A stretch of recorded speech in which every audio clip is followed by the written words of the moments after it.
Good day everybody, and welcome to the very first of my home broadcast. And so today what I want to do is to talk about my recent investigations at Poveglia in the Venetian lagoon in Italy, and also Hoia Baciu forest in Romania. Both were fascinating, but from entirely different perspectives. When we look at Poveglia, we're looking at basically an island, a former lunatic asylum, so we're led to believe that it's falling into a state of utter disrepair. The island was also used as a burial ground for 161,000 people who were cremated, with the ashes, the organic parts of their bones, being scattered across one of the islands. And it's alleged that the entire island is 50% human ash. Well, again, that's very difficult to quantify, but certainly if you go over to the smaller island, which is the furthest away from the main buildings, the soil and grass has quite a distinctly different hue, and you notice how in the manner that plants grow that they struggle in one particular area, which is where the main core area of the deposits are. And so the island has got this haunted reputation which has persisted down the centuries, and particularly after the hospital had been built, and allegedly the director had climbed into the bell tower in a state of madness and had fallen to the ground and was enveloped in a mist before finally dying. Such grand and dramatic stories which have attracted a great deal of interest from the media, and particularly so from television shows that engage in paranormal activity. And so there's been a subsequent train of visitors to the island over the years, both professional and of course people that have gone there to wreck the buildings. And so when one wanders around the island, one finds it extremely difficult to negotiate part of the terrain due to the amount of damage which has been caused, partly through vandalism and also through willful neglect on the part of the Italian government. The Venetian people as such want the island, or part of the island, turned over into a nature reserve so that they can enjoy the facilities there. There's a lot of bunny rabbits that live there, which would obviously appeal to people. And that's another interesting part of the theories that abound on Poveglia, about the rabbits in particular. The rabbits are definitely of a domestic variety, and by natural selection of colours, black, grey and brown are the only three predominant colours. You wander around the island, you spot a great number of casualties, mostly with their eyes pecked out. And so of course from there we've had an abundance of theories as to what has killed the rabbits. I think the truth is, with the rabbits, the domestic rabbits that have turned wild, they had been kept there on the island when it was used as a hospital, and after the island was abandoned, the rabbits were abandoned on the island and left to defend for themselves. Another large percentage of the population on the island is also rats, and the largest member population are these giant seagulls that you see everywhere, and they are really, really big birds. And looking at the majority of the rabbits, they've died after having their eyes pecked out, and there were no other lesions or wounds to their bodies, nothing abnormal that would suggest some kind of disease or growth inside them, like for example myxomatosis. We have an outbreak of this man-made disease, and over a period of maybe 2 or 3 years, millions of rabbits will die, but then of course another strain is born which is immune to myxomatosis, and so the population continues on. I think in the case of the island, I think it's a mixture of two enemies that the rabbits have. One is the seagulls, the other is the rats, and I think between the pair of them they have levelled the population, which makes the rabbit population on the island sustainable. It's not a huge island, and much of the island is covered in undergrowth, and of course rabbits require grass or soft vegetables to eat in order to exist. But it's a very dark world. The island has a certain blackness about it. I can't express it other than that, and the feeling of that is palpable when you walk around the island. This overpowering sense of doom and gloom and despair and unhappiness. And certainly in between the buildings at the back of the main buildings, you feel a certain tension there. You feel a presence which you would not like to engage with during the hours of darkness. And another strange factor of the island, and again, people can't appreciate it unless they actually go there, is how easy it is to get lost on a small island. Well, in the case of Poveglia, it's incredibly easy. I was lost, no doubt, I think probably about 4 or 5 times during the day wandering around. I just could not fathom out where I was, and when I did eventually appear at the point where I thought I arrived, I discovered that I was in fact somewhere else on the island, and that was very, very weird. And apart from the investigation, the weirdest experience for me was when we were packed and waiting for our taxi to collect us. It's a 40-minute ride from Venice to the island, so it's not that near. And while we were sat there waiting, I saw a mist come out of the building, and Mark, who was with me, was completely enshrouded by this mist, although of course he couldn't see it. He was looking out towards the moonlight. I was looking inwards towards towards hospital buildings, and I saw this mist come through the windows. I saw it absorb him and me, and then when the taxi boat arrived, the mist very quickly disappeared and went straight back into the building and wasn't seen again. So it adds a kind of credence to the tales associated with the doctor. He was enveloped in a mist. So I think that with some of the stories from the island, I think there is a foundation of truth attached to them, but there is a palpable evil on the island, and perhaps it's the result of the 161,000 people whose bodies were cremated there, or perhaps it was because of the number of mentally ill people who had been incarcerated there, and in death that their troubled energies are still being experienced to this day. It's very, very difficult when you're only there for one day and one night to be able to extrapolate the full truth of what you think is going on there, and so you can only arrive at certain suggestions and possibilities. There's nothing hardcore or concrete, and that really is much the same as anywhere else. When you go there for an investigation, you're only there for a few hours, and whatever you feel during that period of time bases upon what your general view of the location is. Overall, I would rate Poveglia, to say it's the world's most haunted island, I could not substantiate that. I would need to experience other haunted islands before arriving at that conclusion, but I would say there is an interesting history there, and certainly a good deal of reported activity. Well, anyway, let's move along to Hoia Baciu Forest in Romania, which is my most recent visit. I went out there towards the end of August 2017, and I met up with friends in Romania, and eventually we were able to get to the forest.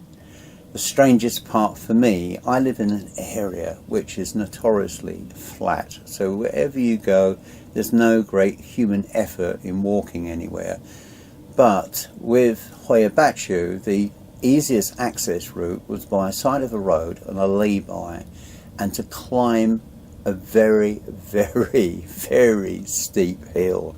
It was incredibly steep. It was almost borderline to climbing a mountain, and it took 15 minutes to get to the top, and boy, was I out of breath. I was exhausted. I'm not used to that kind of climbing before in my life. But anyway, once I'd settled down and got into it, I certainly felt very, very quickly the presence of an energy on the edge of the forest, on the circle, the famous circle, and that energy then moved back in towards the forest. Now, there was an entirely different feeling, the world's most haunted forest, yet again, and I could feel on a number of occasions. The first energy experience I had was something akin to what people have felt there previously, which was fear, anxiety, nervousness, etc., etc. Except in my case, it was more of a sensation. It was just there. It was just percolating slightly in the background. It wasn't harming me in any shape or form. I think that when you go to places, I think spirit can read you to determine whether you're good or whether you're bad. and I think they gave me a good time, to be honest, having read some of the accounts of people that have been there. There were in the circle a number of the remains of fires, so people have been camping there overnight. And as far as its reputation as being a remote forest, it certainly isn't. It's very close to Cluj-Napoca, a lovely old city in Transylvania, and it certainly attracts a great deal of visitors on a daily basis. It's actually a park. It belongs to the Ethnological Museum, and they have an open air museum nearby, and this is an extension of that museum. The trees in the forest aren't of any great age, although I understand the site, as far as a forest is concerned, is 55,000 years old. But it's certainly not a primordial forest in the true sense of the word. Most of the trees are post World War II. But of course, it matters not how old the trees are or how long the forest has been there. It's what has happened there in the past which has given its reputation. And so I felt this energy to start off with, and I also felt it later when I was out in the forest and coming back, and I think my friend Aggie, who was with me, she also sensed it as well. Just a very slight change, nothing threatening, nothing coarse, but it was there. I thoroughly enjoyed the experience. As far as all the theories go with regard to the bendy trees and to the energies which appear there, and also of course to its past as a site photograph for alien activity, all those things I would have to measure on a much more long-term basis, which of course I'm not going to be able to do because that's in Romania and I live in the UK. And so everything that I experienced had to be drawn on that one visit at that time. I tend to keep an open mind on everything. I do believe obviously in the paranormal, and the reason that I believe is because I've experienced and engaged with it. But for new experiences, I would really need to look at it in some detail before arriving at a particular conclusion. A number of theories abound with regard to the bent trees inside the forest, but one key common denominator of 99% of all the bends was in fact the trees had a spade foot. So what you had on the ground, you had this piece of tree which just grew across the surface, and then the tree grew upright. Now what was interesting about that with the spade foot would suggest to me that there is some kind of virus that exists in the tree, or perhaps there are things inside the compounds of the soil which are causing it to grow in that way. But again, you see, I'm only offering a theory. It's not substantive. I can't draw comparisons from other examples. And the only other place is a place called the Crooked Forest in Poland, which has similar trees. Now, scientists have been there. They've expanded the many theories on how these growths are occurring, but nobody to this day can find a common cause. Now, of course, some of you have come across with your own personal theories, and I welcome them because your theories are as good as mine and as good as anybody else's. And quite a few of you have proposed some interesting theories. One is that the reasons that the branches are bent is because when the saplings are growing in the forest, branches from trees come down and tend to crush them, forcing them to grow at an unusual angle. Another theory is that heavy snow falls on the trees, causing the tree branches to bend and become abnormal in growth because they take on this new shape caused by the weight of the snow. The only problem with both theories is this: if this were true, if this was the case, then 80% of the world's forests, particularly in the northern zone, would be similarly affected. All the trees would grow in a similar form, or the majority would grow in a similar form. But of course they don't grow in a similar form because I don't believe that is the cause. If you get snow on a tree, It's there maybe for a month, maybe for 2 months, but it's not there long enough to permanently cause the branches of a tree to bend in a particular direction. And the same goes with the saplings on the forest floor. When you wander around the forest, there are 1 or 2 tree stumps. There's not that many. There's not much wood lying on the ground. Well, I understand that the gypsy population go to the forest quite a bit, removing broken branches and stuff like that, which they take away with them. So the forest floor is pretty well swept clean. So I can discount that theory. I am still very much drawn to the virus theory, but I hope that in years to come scientists can actually come to a point of agreement on what is actually causing this. Let's go back to the UFO activity. It's interesting that the photographs were taken by 2 people, which was Alexandru Sift, who was a professor, and also later another engineer who also attended and took a series of photographs.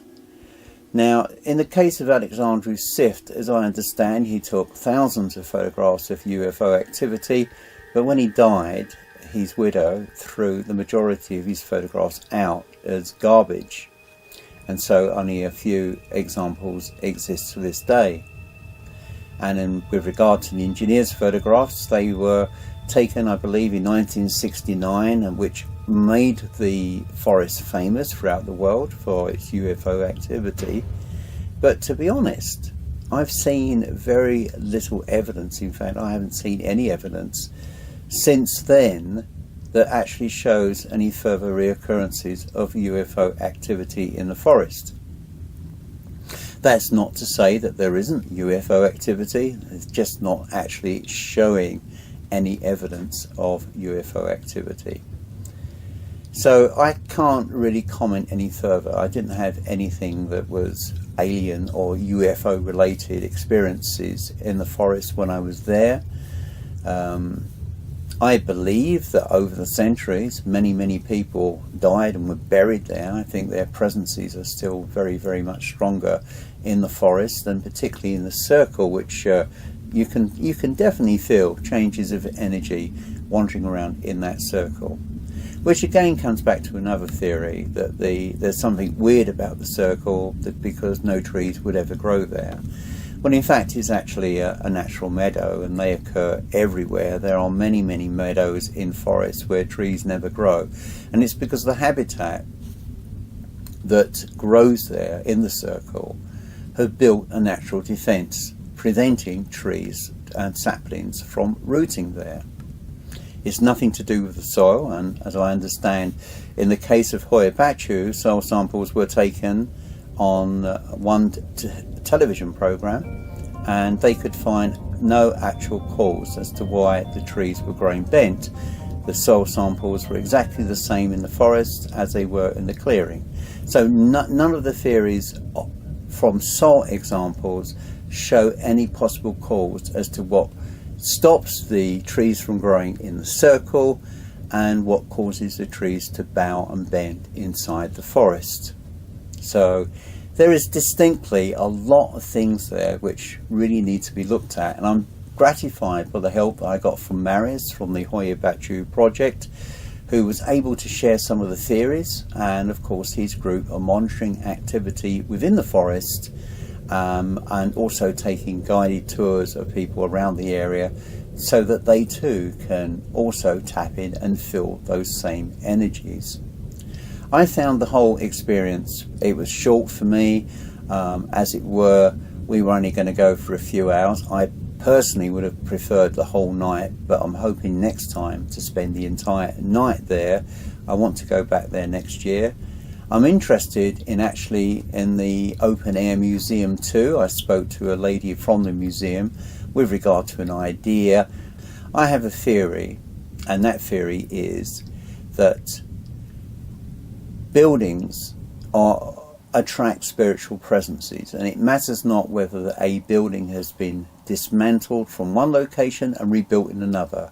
What is within the fabric of the building takes with it some of the spiritual presences which were attached to that building. And I certainly experienced it when I was in Denmark. I went to Aarhus, to Den Gamle Båd, which is an open-air museum. These are buildings which were saved from demolition, which were reconstructed on site, so it becomes like a national Danish architectural museum, and obviously has a very strong history base which people love, and that receives many thousands of visitors a year. Hoia Baciu, the open-air museum there, the buildings weren't under threat. They were selected because of their uniqueness and reassembled on site. And there's a number of churches, farm buildings, and other facilities which I find absolutely intriguing. I love culture. I love the culture of different countries, and to be able to experience how people in one area have evolved and developed separately from people, say, in my country, is particularly interesting. And so my theory is that those buildings which have been taken down and rebuilt in Hoia Baciu at the park, I think they too have spiritual presences attached to them. I took some video while I was there, unfortunately only from a camcorder, a digital still camera with a video facility, so the quality is not that brilliant. I was only on a brief visit at the time, but I did do a short video which I'm hoping to find any E.V.P within. And also I took a digital still photograph of a cot on the floor of one of the buildings in a farmhouse, and I captured this amazing orb, as you can see here. And of course by the next photograph it completely disappeared. Now the camera I'm using there was a bridge camera. It's not one prone to picking up dust in the atmosphere, and I've taken literally hundreds and hundreds of photographs with no dust contamination in the photographs at all, and yet here in this one photograph is this orb. So if it were dust, then there should be a lot more dust particulates in the photograph, but there isn't. So I'm drawn to believe that it was spiritual. So anyway, to cut a long story short, I'm hoping to go back there for a couple of days to try and monitor the activity next year. It's just a feasibility study to see whether or not it is actually haunted. Won't that be interesting? It also provide evidence for my own theories that spirits are attached to buildings. And if you take a building down and rebuild it somewhere else, the likelihood is that the spiritual activity connected to that building will transfer itself to the new location. But we will see what happens. Very quickly, also touching while I was there on Romania, I find the Romanians really lovely people, very friendly, very helpful. Of course, I did meet Romanians who weren't so friendly and so helpful, but then I've met a lot of Brits and a lot of Americans and Italians, etc., who are like that. But the majority of people I meet wherever I travel are always warm and friendly and very helpful. And I found that particularly so in Romania. And Transylvania has this wonderful reputation, doesn't it, for being connected to Count Dracula and Vlad the Impaler, to name but two. One being a myth and one being real. But I've actually shot a short video that you can see here where I explain that aspect of the vampirism in Transylvania. Have a look at this. I'm actually standing in the courtyard of WWII University, which is in the centre of Cluj-Napoca, which isn't actually part of my investigations and visit here, but it's a perfect location to talk about a little bit of the history associated with the author Bram Stoker and the legend of Count Dracula. Many people seem to think that Dracula was a character, a creature that came from this region of the world. They travelled over to Whitby in Yorkshire, where you carried out a reign of terror on innocent young virgins. The legend of Count Dracula actually originated, I believe, in the crypt of St Michan's Church in Dublin in Ireland. Bram Stoker, an Irish author, as a child used to visit the crypt, where he saw bodies in open coffins which had been desiccated naturally by the elements which exist within the stonework of the crypt there. And so what you saw before him at that time, and you can still appreciate today, are these dried up medieval bodies just literally lying in state where they were deposited so many centuries ago. As far as Transylvania is concerned with Bram Stoker, the idea of Dracula came actually from one of his ancestors, who was an Irishman who was known to be a fearful and monstrous character that tortured people horrendously in such a way that it proved to be the inspiration for Bram Stoker and not Count Dracula. The name of Dracula actually came from Vlad Tepes, which was Dracul, and he added the A to it, which became Dracula, but that really is as far as it's gone with Romania and Transylvania. You also have to appreciate during the late Victorian period when he wrote the novel, very little was known by people in the West about Transylvania, and so subsequently people had this impression of this very pagan and backward area of the world where vampirism existed to such an extent that it became a major problem, and that is a complete aberration of the truth.